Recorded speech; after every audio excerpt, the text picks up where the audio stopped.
أهلا بيكم في رحلة تغيير حياتنا للأحسن. متحمسين؟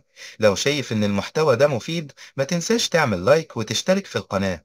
كمان شارك الفيديو ده مع أي حد محتاج الدافع والإيجابية دي، وقول لنا رأيك وإيه اللي ناوي تبدأ بيه من دلوقتي في الكومنتات. سؤال بسيط، نفسك تبقى مين بالظبط؟ الحقيقة إنك تقدر تكون نسخة أقوى من نفسك في 90 يوم بس. إيه السر؟ مش سحر، دي خطة 90 يوم متكاملة.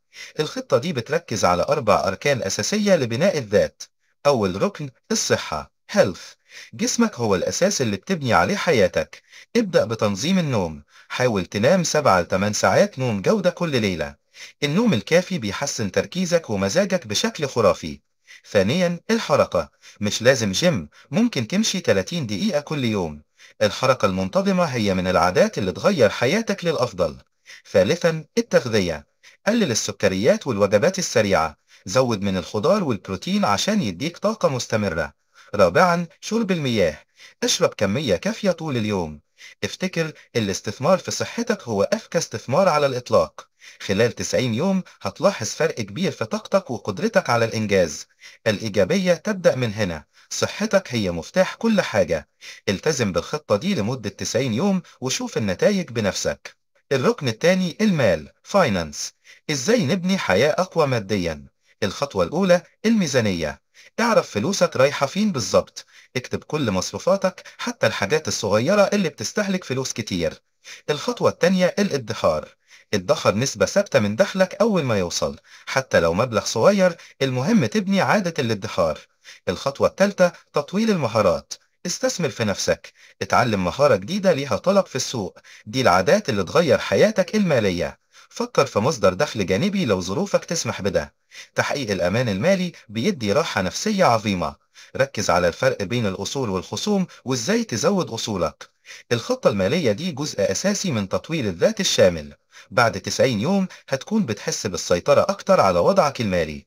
الركن الثالث النفسية العقل، ابدأ بالتأمل أو المديتيشن لمدة 10 دقايق يوميا. ده بيقلل التوتر وبيحسن تركيزك بشكل ملحوظ. ثانيا القراءة، اقرأ صفحة أو فصل كل يوم في مجال تطوير الذات. استثمر في عقلك لأن ده بيفتح لك آفاق جديدة. ثالثا الشكر والامتنان، اكتب 3 حاجات إيجابية حصلت لك كل يوم.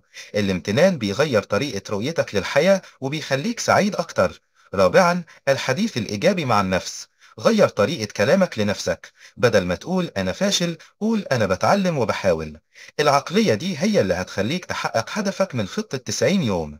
دايما افتكر أنك بتبني حياة أقوى خطوة بخطوة. بعد 90 يوم هتحس أن عقلك منظم وهادي ومستعد للنجاح. الركن الرابع والأخير العلاقات relations. العلاقات الصحية هي مصدر الدعم الرئيسي في رحلتك. ابدأ بتخصيص وقت للجودة مع أحبابك، مش مجرد وجود لكن اهتمام كامل وغير مشتت. ثانيا التواصل الفعال، اتعلم ازاي تعبر عن احتياجاتك بهدوء. الاستماع الجيد أهم بكتير من الكلام. ثالثا وضع الحدود، تعرف امتى تقول لا عشان تحافظ على طاقتك. العلاقات اللي بتستنزفك بتعطلك عن بناء الذات. العادات دي هتخلي علاقاتك تدعم حياة أقوى بدل ما تهدمها. راجع قائمة أصدقائك وابعد عن أي حد سلبي باستمرار. افتكر إنك تستاهل علاقات صحية ومتبادلة. بعد 90 يوم هتكون بتحس بامتنان أكبر للناس اللي حواليك. دي كانت خطة 90 يوم الكاملة اللي هتخليك نسخة أقوى من نفسك.